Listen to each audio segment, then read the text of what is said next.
Welcome to Behind the Paranormal with Paul and Ben Eno.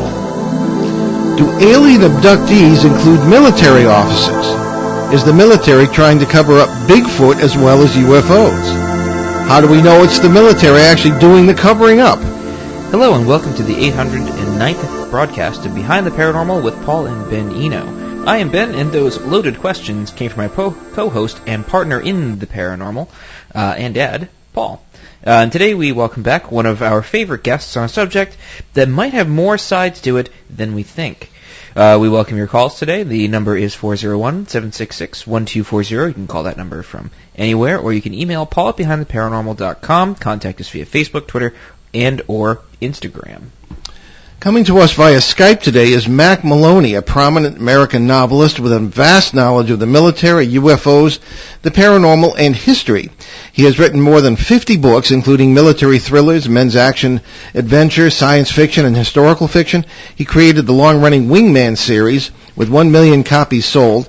He also authored the Chopper Ops series, the Superhawks, Pirate Hunters, Stormbird, Strike Masters, War Heaven, the UFO series, and more, believe it or not. He has done novelizations for films, including Need for Speed, Jag, Cold Steel, as well as the Hercules and Xena TV shows. He has also been a consultant to a company working for the U.S. government on anti-terrorist programs. A native of Boston, Mack was on the show just last week as part of a 13-member panel as we broadcast live from the Exeter UFO Festival in New Hampshire. Mack and Ben hail from the same alma mater, Emerson College in Boston. So, Mack Maloney, welcome back to Behind the Paranormal. Thanks for having me. Well, it's great having you, and it's always nice to have a fellow Emersonian on the air with you because there are so few of us running around. Yeah, everyone else is in Hollywood. Yeah, exactly. Everyone's off running around in L.A. and whatnot. So let's start with the basics. What do we mean by military X-Files, and do those involve only UFO encounters by the military?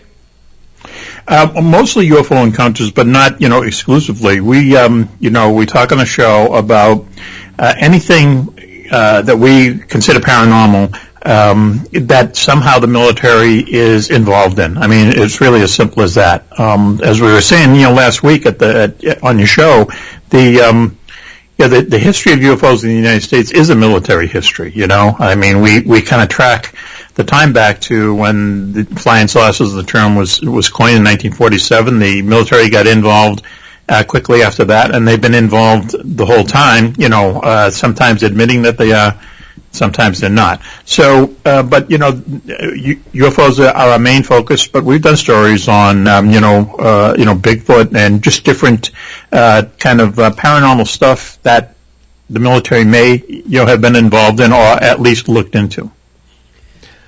How far? We want to get to listener questions here, Mack, but how far back do including, I suppose, the ancient Egyptians or whatever? How far back does military involvement go with UFOs, or at least military sightings? Well, I did a book a while ago called UFOs in Wartime, and there's a story in that about how Alexander the Great, which I think maybe be 300 BC or so, was crossing a river to invade India or someplace in the subcontinent, something around that. You're right, yeah. Around there. Mm-hmm. And as he was about to ford this river, his scribes who kind of followed along in the war caravan reported that golden shields came out of the sky and kind of dive bombed his forces. They didn't use any weapons. They were kind of buzzing them. That's the word I was looking for. Buzzing them very low. They once again said they were golden shields, and then some people report they saw arrows coming from them, large arrows. And anyway, the noise and the commotion was so intense that the horses and also the elephants in his army refused to go across the river. So. There's one example of how UFOs had some kind of impact on, what might have been a major military campaign in history. Those dang Vimana, how about? Yeah, mm-hmm. Yeah. Okay, that's amazing, Mack. Let's come to the more recent times here, and we have a question from Peter in Bogota, Colombia, who writes, Ben, if you would.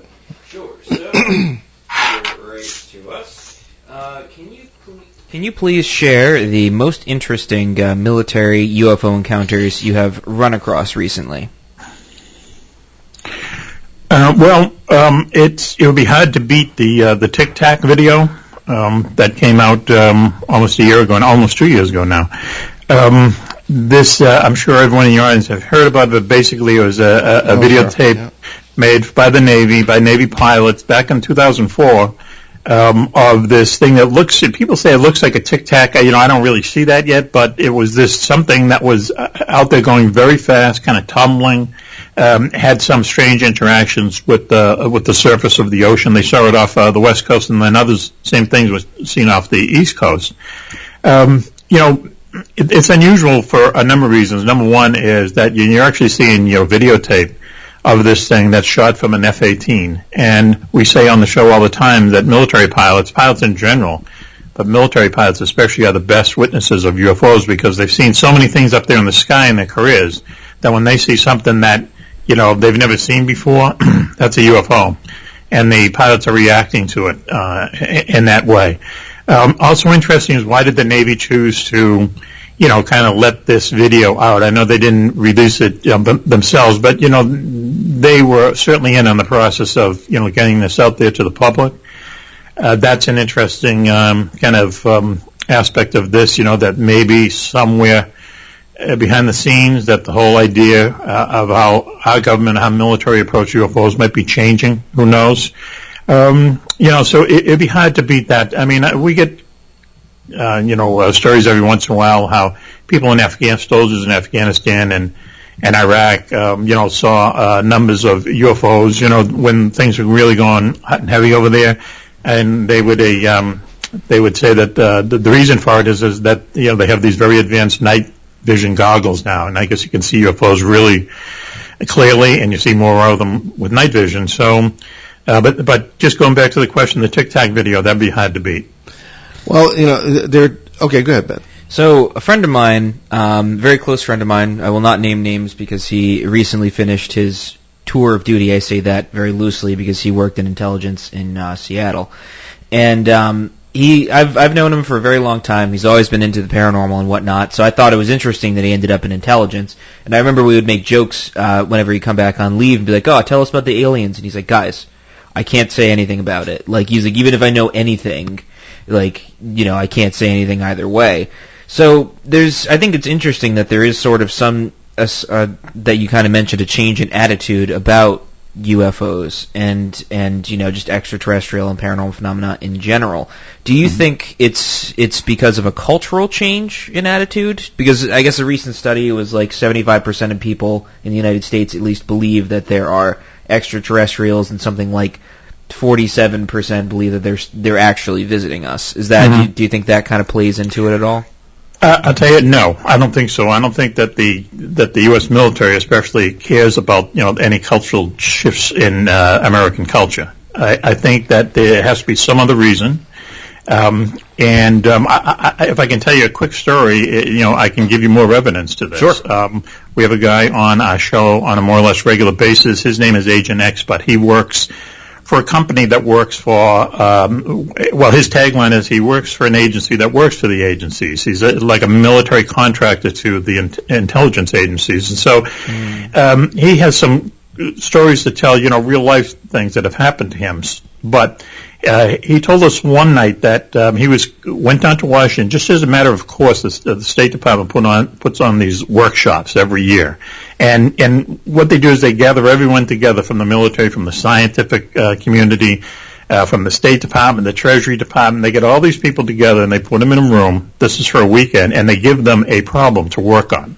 Now, usually it's something like terrorists have taken over a cruise liner, that type of stuff, or a plane has landed JFK and it's being held by terrorists. How do you fix it? How would the State Department work on it? How would the scientific community handle it? If they needed, how would the military look at it? So on. He's been going on these things for a few years. This 2 years ago when he went, the question was, how would you react to an extraterrestrial craft being found intact in the United States? And that's what they worked on the whole weekend. And they came up with a variety of conclusions at the end of it, and some of the stuff he said was really kind of surprising to hear, but not some of it was just kind of matter of course. But just the fact that they would ask that question to that kind of a group, and it's not a classified operation, but it's certainly a confidential thing that these people get together, and that was their question. So, maybe drip, drip, drip. They're preparing us to make some kind of an announcement. Yeah, actually, that kind of leads into another thing we wanted to talk about today, which was disclosure, which is always kind of a hot topic. I'll put it that way. Mm-hmm. And do you think that within our lifetimes, at least, or like within the next 10, 15 years, do you think there's some sort of timeline in place? What do you think disclosure would look like? Mm-hmm. Well, if we're talking about government/military disclosure. It'd be hard to put, a time on it. I do know this, and one thing that we never do on our show, and I got a feeling you guys don't do it on your shows, we never talk politics ever, right? Mm. But that said, of all the presidents that we have had in the past, 40 years, let's say, if there was one who, and I'll just be, nice about this, if there was one who would have the hardest time keeping a secret, I think it's the present occupant, right? And he has, and that hasn't come out yet. So that tells me that, if there is some kind of disclosure movement within the government, I don't think it goes to the White House. And I think we will probably have to wait until this administration is over, and then someone else gets in there, and I just get a feeling that it might be then. So 2 years or 6 years? Well, I don't know, Mac. I've been on I'm the voice crying in the wilderness here, but Ben and I have been on a lot of panels where this has come up, and everybody says, and everybody will pretty much say, give it a timeline and speak to it very articulately as you have. But then I'll say, show of hands, please, from the audience. Who believes what the government says? Everybody groans, right? Mm-hmm. I just have, I don't know, maybe my military experience was too much or too little, but it just seems to me that they don't care really what we think unless there is someone forcing an agenda on them that we would need to know about in order to comply, and that's a very chilling prospect. Mm-hmm. I think that to expect, however, to expect disclosure under any other circumstances would be naive. Disclosure, assuming that it would be a full and or accurate presentation of what the government knows about UFOs and alien presence or alien life or whatever. I just do not expect any sort of meaningful disclosure anytime soon, again, unless there is someone forcing an agenda, which is something I don't like to think about. But that's me. You're very likely right. Yeah, I think forcing an agenda, that kind of an agenda on someone these days in Washington, that would leak out that was happening. You cannot keep any secrets these days. It was bad enough 20 years ago, bad enough 10 years ago. These days, forget about it. Anything that happens, everybody knows it in 15 minutes, But do they know it accurately? I mean, when, at least even in the 80s, when, and the 70s, as a matter of fact, when I was, rubbing elbows with some intelligence training, it was, inaccurate information from accurate sources and vice versa. Mm-hmm. Keep everybody guessing. Everybody loves a mystery. And, and there, you want to have mysteries within mysteries and keep everybody guessing, keep everybody looking the other way. Well, I think a major thing to kind of take into account here is as technology changes, we don't really change that much. So the way humans behave hasn't really changed that much in the last few millennia. So keeping secrets is very much the same. It's just the technology around it has given us more things to kind of distract us. And I had a very long conversation with a very good friend of ours, Andy Kitt, when we had dinner after the Exeter UFO Festival last weekend. Was it last weekend? Yes. Yeah, it was last weekend. Jeez. So we talked a lot about perception and how effectively we all kind of determine what we see and what we don't. And I think that there's a lot more truth to that now. And, 20, 30, 40 years ago, we didn't have a lot of stuff to distract us from, taking time, thinking about things, investigating stuff. Now we have, smartphones and, constantly being connected to everybody and everything, and just everything, just like, a constant flow of information. That is not necessarily accurate information. Exactly. I mean, everything you read on Wikipedia, you have to take with a grain of salt, even if it's something that's like a known fact. It's like you never know, and right. We know less than 1% of what's actually going on in the world. And, there's a whole segment of the population now that just doesn't even bother, paying attention to major headlines. Yeah. Right. Well, let's get Mack's opinion on this, Ben. Mack, as you are certainly aware more than maybe most people, government agencies are very often in competition. The question arises, if disclosure of any kind comes, what agency would it come from? And sometimes the agencies are at each other's throats. Even the military services, maybe less so with the unified force concept that I saw come in the 80s. But I mean, what's your take on where this information would come from, and who's competing with whom, and where does the Navy stand in this? And you know what I'm getting at. Right. I mean, you said my answer right there. It is very odd that of all the military, branches, that the Navy was behind releasing the Tic Tac videos. The thing about the Navy is that during World War II, and we all know, the story of the Foo Fighters and so on. Most of the time when people talk about the Foo Fighters, they kind of focus in on the European war, us and the English against the Germans. And a lot of Foo Fighters were seen during that time. But just as many Foo Fighters were seen in the Pacific.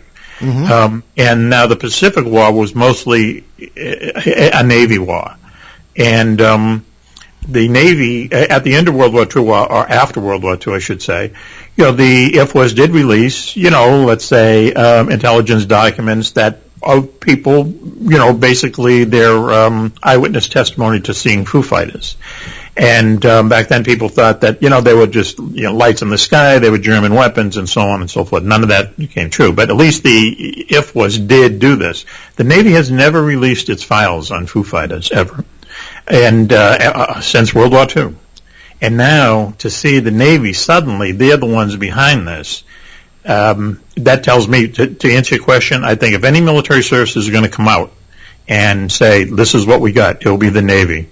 Yeah. The Navy is the number one service in this country. It was the first service. They get most of the money. They get the biggest toys, so... I would think it would be the Navy, and the strange thing about it is I think people would believe the Navy. I think the Air Force has a credibility problem, and has for years and years and years, but the Navy has just kind of been quiet about it all this time, and I think if they come out, if they're the ones that come out and say, we have this, we have that, it'll be two things, you have to be sure two things will have happened. Number one, that they have come up with some way to, for want of a better word, defend against this. They will never come out and say, we don't know what the hell this is. They won't do that. And number two, if there's some way that it comes to our advantage to their advantage. My friend who went to this workshop talk about, recovering an alien craft. When the scientists get up there, they ask questions like, one guy asked, could you lick it? Could you touch it? What did it feel like? And so on. That's like the scientific point of view. The State Department said, well, we'd draft press releases and the president would read this and so on.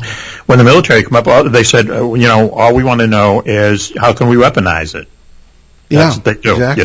Yeah. And those questions would have to be answered, is there some kind of counterforce against this thing, and is it going to work out for us, meaning, our defense contractor is going to be able to, extract something from this or learn something from it and make it our own, If those two things don't happen, especially the military saying they can't defend us against something that, we don't know what it is, that's a big mountain to climb. I don't think they'd ever do that.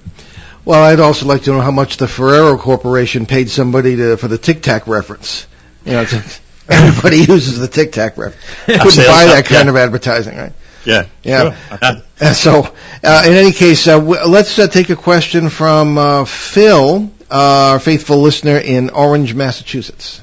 Alrighty, and Phil writes to us, I would like your guest to comment on the reports of UFO confrontations of military witnesses to reports of confrontations of military witnesses to UFO events with men in black, or at least civilians whose identities and presence in secure facilities is never explained. Some of those so-called debriefings go on for hours and hours. The officers who provide space for these interrogations are always described as unfailingly accommodating to the men in black. I find it infuriating that the military won't cop to their complicity in these psychological torture sessions. What do you say? Wow. Well, I can tell, another story that I know is true, and maybe this will answer partly that question, if not all of it. A family member of mine was in the Air Force in the early 70s down in Charleston, South Carolina, at an air base down there, and he was a Air Force mechanic. He was a crew chief. And it used to get so hot down there that they used to work at night. They used to work on the airplanes out on the tarmac at night. And that's what he was doing. He and 4 other guys were working on an F-4 Phantom. And now I know this individual. He's a close relative, and he is not someone who, let's say, gets excited too easily or whatever. But he said that this light came down right on top of them, about 100 feet above them. The glow was, and there was a glow coming down on the airplane. They all went underneath the airplane.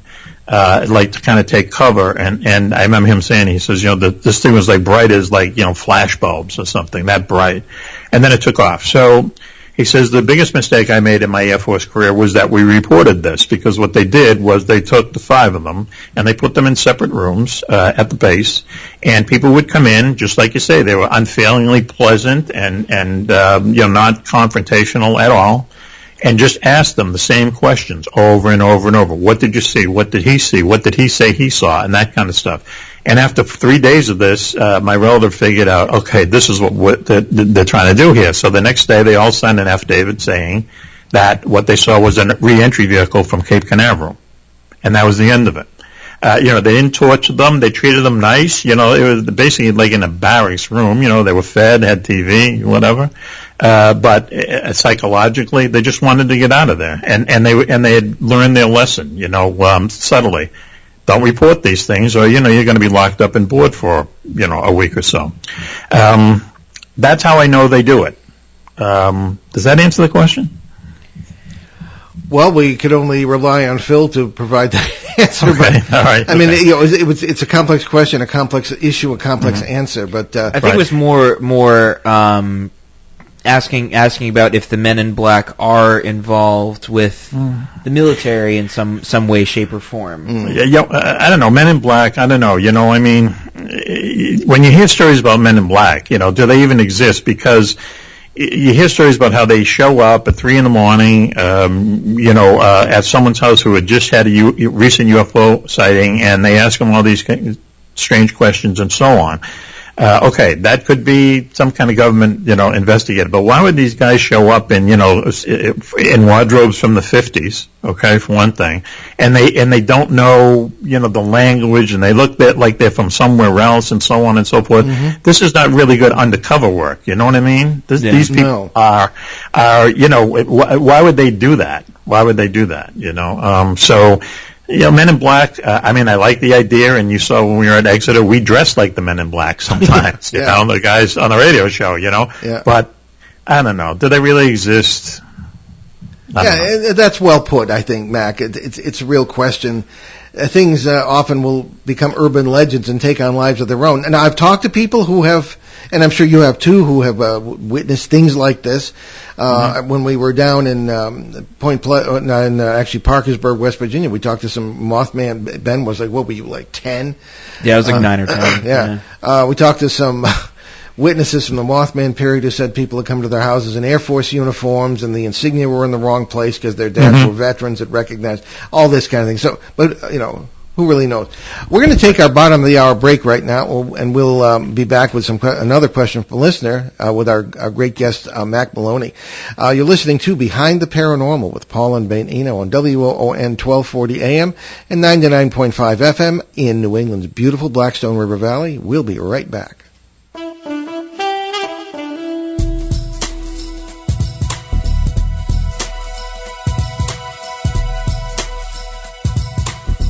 Hi, this is Gerald Albright. And I'm Dave Koz, and I hope you'll tune in this weekend because saxophonist Gerald Albright will be joining me here in our studios. Lots of fun to be had. Remember, visit DaveKoz.com and be here this weekend for the Dave Koz Radio Show. Hi, fans of smooth jazz. The Dave Koz Radio Show can only be heard on ON, AM, and FM every Sunday, twice on Sundays, 7 a.m. to 9 a.m., and again, 7 p.m. to 9 p.m. The Dave Koz Radio Show is brought to you by the Carew Investment Group. It's the Dave Koz Radio Show, and it's right here on ON, AM, and FM. Local and live at 99.5 FM. And welcome back to Behind the Paranormal. We remind you that our FM signal has changed here at WON from 99.3 to 99.5 a few weeks ago. It's more powerful, and it sounds really great on my truck radio, but it's nice stereo. Yeah, I'm glad. Yeah, hearing ourselves in stereo can be a bit jarring. I really like that tagline, too. Local and live with 99.5. Love that. Yeah. Leave it to our great station manager to think of that. Anyway, let's get back to our wonderful guest, Mack Maloney, a dear friend and amazing writer, military historian and UFO researcher in that vein. We have a question, another question from Peter in Bogota, Colombia, and if Ben, you'd be so kind to read it. Sure. Peter, the ever-questioning man, writes to us, do you have any interesting info on the Hudson Valley UFOs and cases of alien abduction of military officers? Let's see. I'll answer the second question first. We have not found any instances where a military officer has reported being abducted by aliens. Okay, now there might be some stories out there, I don't know, but we were going to do at one point we were thinking of doing a study on, what are the professions of people who are abducted? What are they? I mean, we were thinking military officers. Have any military officers ever been abducted and talked about it? Police officers, things like that. I've never heard of any story at all of a military officer being abducted by aliens, and talking about it. Have you guys ever heard of that? I have, yes, but again, it's secondhand. Sometimes by enlisted personnel at places like Pease Air Force Base, with which you and I are both familiar, and Yep. Where the dear old 509th ended up after they left Roswell. Right. Strangely enough, Sure. they came to New Hampshire. There have been, but nothing. I've not had anyone come to me, and I don't know about Ben, come to me with any first-hand experience of having been abducted. There have been reports of little grays seen by people's beds in their barracks rooms, things like this. But I mean, nothing nothing that has any solid evidence to it that I can see. Right. I feel like something like whatever, like the fallout of Rendlesham Forest would probably happen. Where, if something like that did happen, that it would basically just be kept under lock and key, hushed up, Yeah, I mean, our probably orders wouldn't get too far. Yeah, and I was in the Coast Guard. Our orders were, if we were, because I was out on deck a lot, I was doing a lot of photography, stuff like that. If we were to see anything, it went right up the chain of command, and you never heard about it again. Right, sure. That sort of thing. So, that's how it works, Exactly, yeah, that's it. Okay, go ahead, Mac. I was just going to say, with the Hudson Valley sightings, what was interesting is that I was living up in Albany, New York, when this was going on, and 1982 was really like the big year of it. And people in that area of it's the Hudson Valley, and it's about an hour north of New York City or so. And we're seeing these enormous boomerang-shaped objects with multicolored lights on them. Some people said these things were the size of an aircraft carrier. One person said it was a flying city. Another person said it was at least 3 football fields long. So these were gigantic craft that lots of people saw. There's as you guys know, the New York Thruway goes right up along the Hudson River, and also the Taconic Parkway. And people were stopping alongside of the road and looking at these gigantic, whatever they were, going overhead. And sometimes they would stop, sometimes they would hover, sometimes they would kind of turn on their wing, sometimes they would just disappear very quickly, which was so unusual for such a large object. They were seen hovering over the Indian Point nuclear plant, which is right in that area. Dan Aykroyd, who was a UFO enthusiast, he lived in that area. He was on Saturday Night Live at the time, or at least living close by. He he saw one of these things. but no one ever figured out what they were. And they just kind of faded away a couple of years later. But people would still see them on a regular basis over the 2 or 3 year period. The interesting thing is, and we've talked about this on the show a lot, is that people have this idea that UFOs try to hide from us. That they're sneaky about where they are and when we see them. A lot of times when we see them, it seems like it's almost an accident.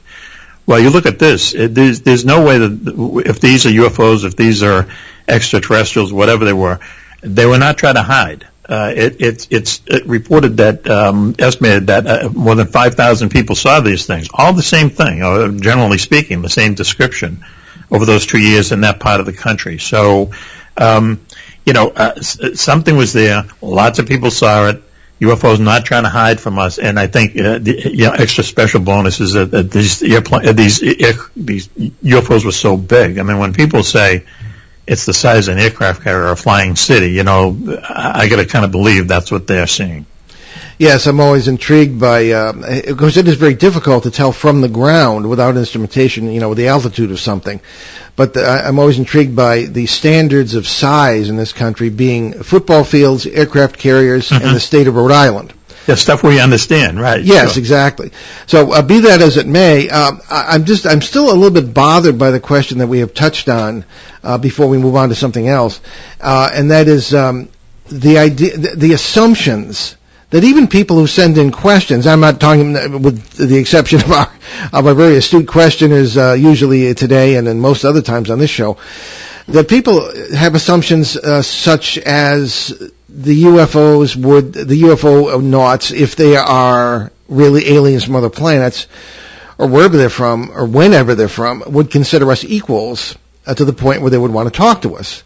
And Stanton Friedman, as you know, the favorite quote I have of Stan's is that, why they would come here and they would see that we are a primitive species whose primary activity is tribal warfare. Why would they want to talk to us? I think that there's something to that. There may be other agendas.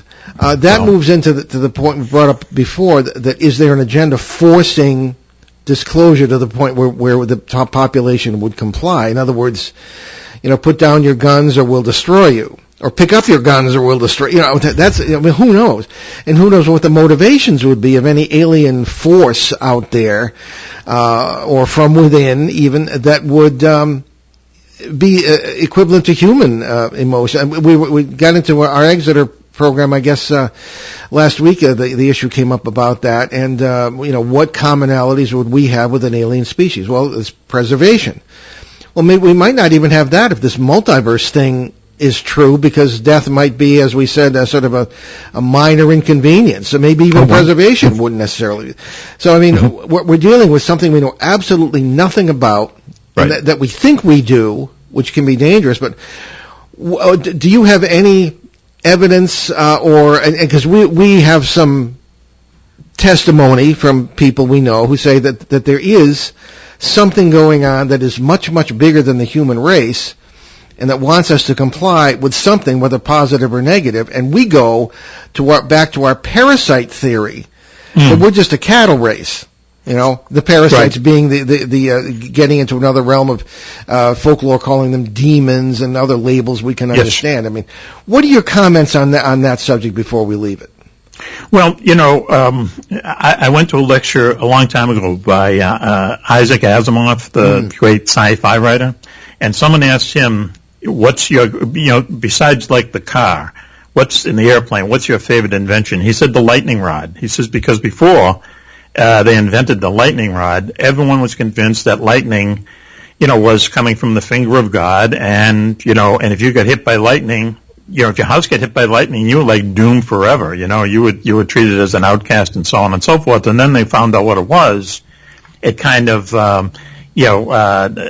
de-demonized it, let's say, okay? The people before the lightning rod had no idea, but they had plenty of theories what lightning might be. When we find out, we're kind of at that point. It's almost now that it would almost be too cliche for it to be extraterrestrials. You know what I mean? Yeah. There's a good chance that, if we've talked before, that they're from another time. They could be time tourists from our own existence, thousands of years in the future, coming back and seeing history being made. They could be interdimensional. They could, be just stepping over from the next universe over, that kind of stuff. We don't know. We can't understand it. Just as when people go on safari and they go out in the veldt in those trucks and they watch, the lions eat the antelopes and stuff like that. The lion has no idea what a truck is, what a tourist is, what a camera is, but they just go about their daily business, while this is going on. I think that's the same with UFOs. I think they're everywhere. I think they're looking in on us, but we just go on and on, because we cannot understand exactly what they are. That was likely an answer as any other. Okay, let's kind of broaden the subject here, Ben, if we were prepared to do that. We could try our best, I suppose. Yes. In researching our 2017 book on cryptids, I was in touch with an old friend who was a part of the state of Washington National Guard. And according to him and one other source I had, after the Mount St. Helens explosion of, I believe that was 1981, there were a bunch of dead Bigfoot lying around. And one of the military came in and took the bodies to research them. And because they want to hush that up just as much as they do UFOs, because of research into the processes involved and where does Bigfoot go, where does Bigfoot come from, and sort of embracing the entire paranormal. Because just as Max said, wouldn't we love to militarize the principles behind these physical phenomena? Where do they go? Where do they come from? How do you appear to shapeshift? Can you manipulate space and time in the face of an enemy? Things like this. What say you on that, Mac? Is it just UFOs that somebody wants to cover up, or is it other areas of the paranormal, or all of it? Yeah, it's a good question. We've talked about this before. Is there a unified field theory of the paranormal? Is there something out there that tells us that everything goes, UFOs, the Loch Ness Monster, Bigfoot, that it's all part of the same thing, which would be, hey, as you say, it's a good theory as anything, and there's a lot of kind of evidence out there to something along those lines. What always is kind of the sticking point for me would be, if the military knew, let's say that Bigfoot exists, okay, what is their motivation for not telling us? I don't understand. I mean, in the same with UFOs. I don't think the military know what UFOs are. I don't think anyone knows what they are, but they know they exist. But let's say, this theory that bounces around, they know they're just not telling us. I don't understand why that would be their tactic, Maybe the same with Bigfoot. But on the other hand, let's face it, if someone saw a bunch of dead Bigfoots laying around after Mount St. Helens, who are you going to call? You're going to call the military to come and clean that up, Well, our opinion, for what it's worth, is that the reason these things are being covered up is because, if our narrow three-dimensional or maybe four-dimensional physical paradigm is correct, then we could pretty much accept aliens and everything, to a point. I don't think people have any trouble with that. But if the multiverse thing is true, and your greatest fears, your greatest nightmares, your greatest what are right next to you all the time, then that would be impossible to accept for a lot of people, and society might break down. And if the processes involved in these UFO phenomena or Bigfoot or whatever paranormal phenomena match that paradigm, I think that would be trouble for authority and for society and things of this kind. That's our personal... Nobody else seems to be saying that, but that's our 2 cents. So for what it's worth, I don't know. Right. I mean, my only question is who makes that decision, Yeah, it's not the president of the United States, because he changes at least once every 8 years, and this would be some kind of knowledge that had been floating around for a long time. Yeah, so continuity. Yeah, who knows? Yeah, I know. Well, that's the thing. Okay, well, let's move on to a subject that I think is very important. Before we chew up the hour, tell us about your website, your books, where people can find out more. Well, the website is mackmaloney.com. And as you mentioned before, I'm a writer, by profession, but we also do Mack Maloney's Military X-Files radio show.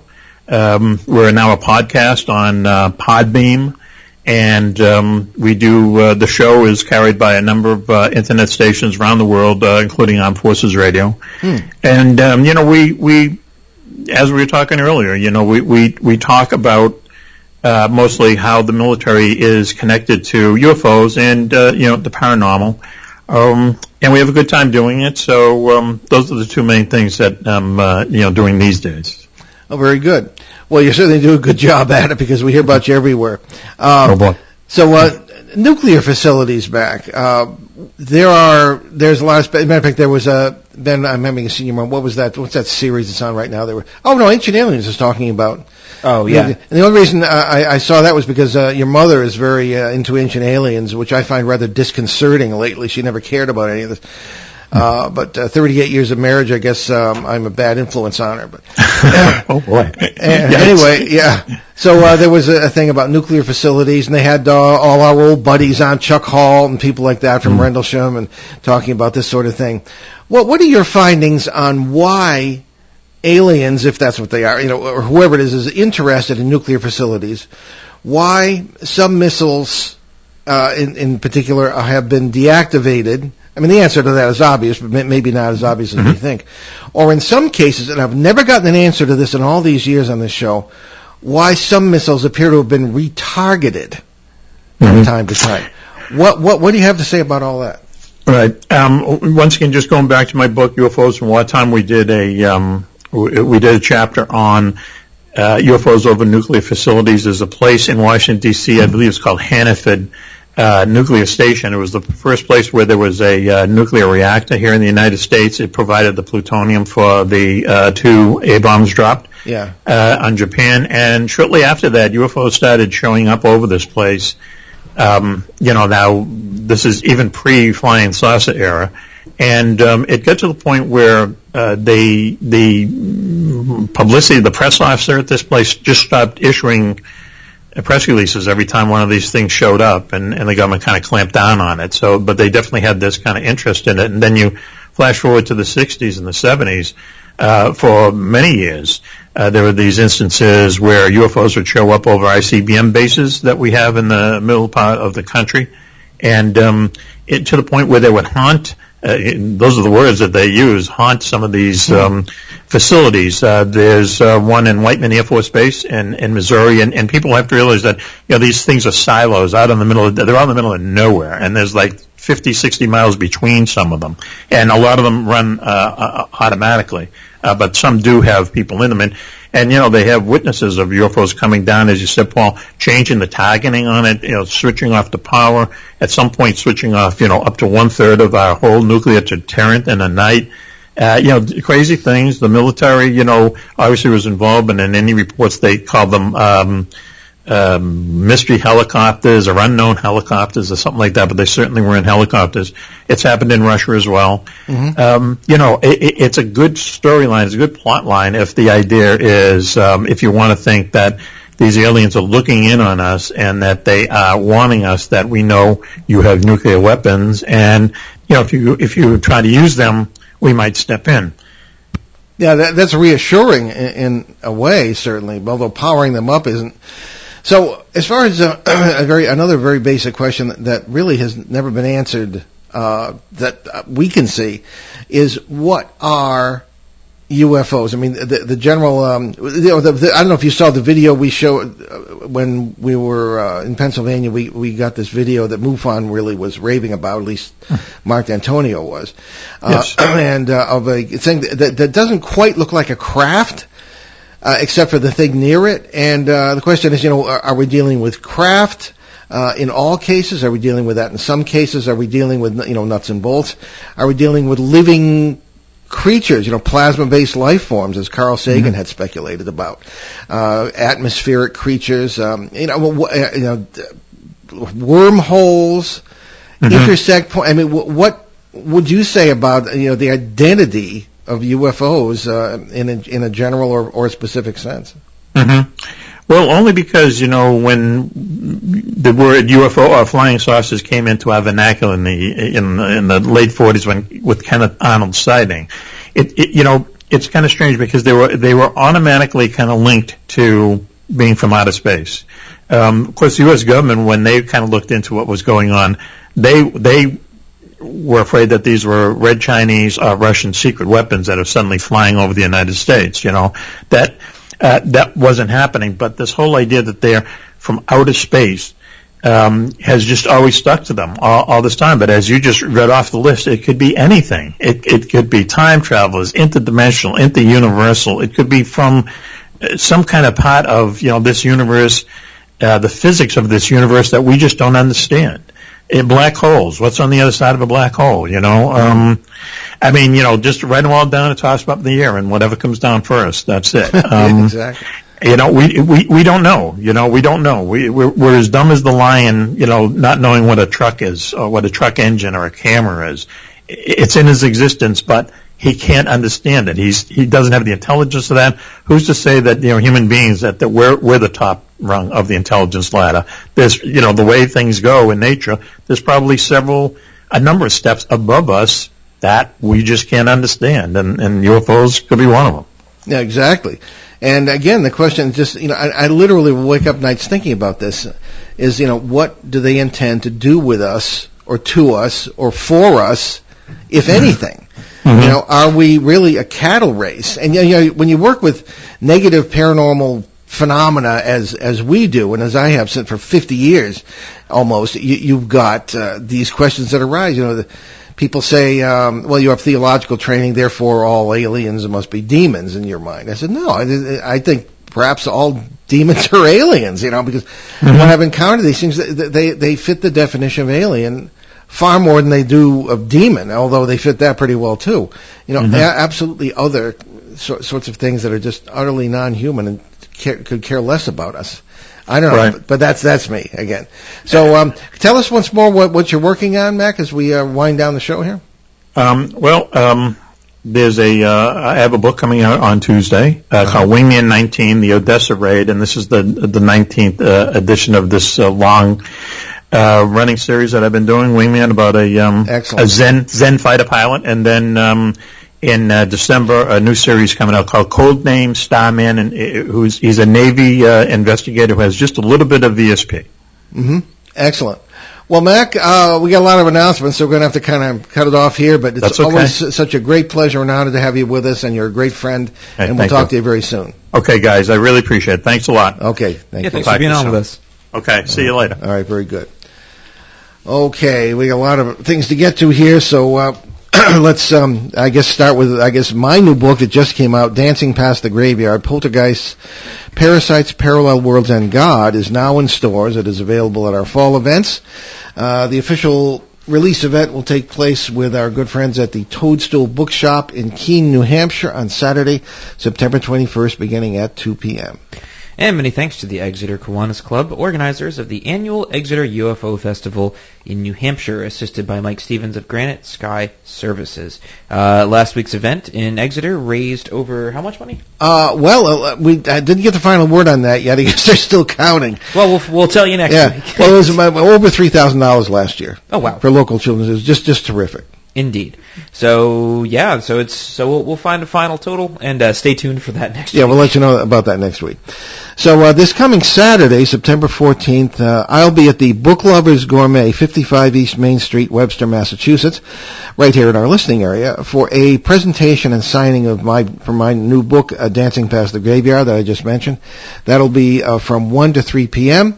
Call 508-949-6232 for information.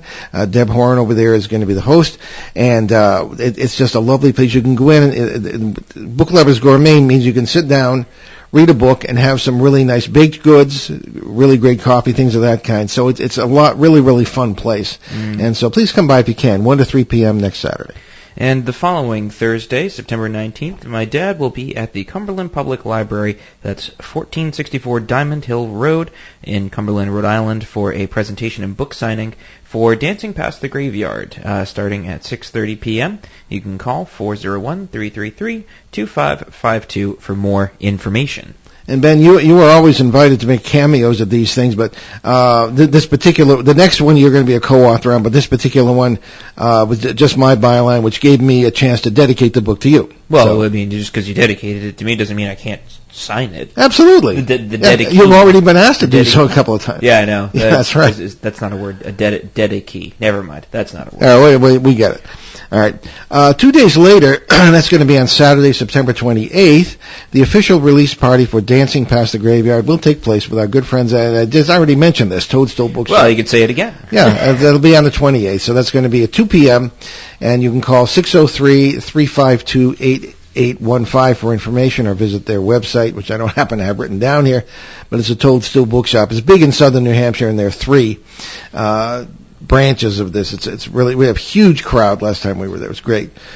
And there are lots of other events after that, but especially the Greater New England UFO Conference slated for Columbus Day weekend. That's October 4th to 5th. At the City Hall in Leominster, Massachusetts. Along with ourselves, speakers will include Calvin Parker, eyewitness to the Pascagoula UFO incident of 1973. Now, the Calvin's been having a few health problems. He's an elderly gentleman. He might appear by Skype rather than in person, but he will be there, hopefully, one way or the other. Roxy Zwicker, William, who's going to give the keynote. William J. Hall, Jimmy Pedinito, Alexander Petikoff, Dave McCullough, Ronnie LeBlanc, Michael Mitchell, Cheryl Costa, Mike Stevens, and Dennis Stone. A lot of people you've heard on this show will be speakers. And again, Friday night, the Friday section of the event will be Bigfoot night. And there are a lot of tie-ins between Bigfoot and UFO. So we're speaking both Friday night and on Saturday, as we did last year. You can get our books, including Behind the Paranormal, Everything You Know Is Wrong, and Behind the Paranormal 2, Bigfoot, Mothman, and Monsters You Have Never Heard Of. And now, Dancing Past the Graveyard, Poltergeists, Parasites, Parallel Worlds, and God. In case there's not enough alliteration for you, they're available from online retailers and in some stores. For autographed copies, please visit our online bookstore at BehindTheParanormal.com. And actually, we were looking for a word for the deity that began with P, but we were unable to find one, at least in this language. So, so much for the alliteration on that.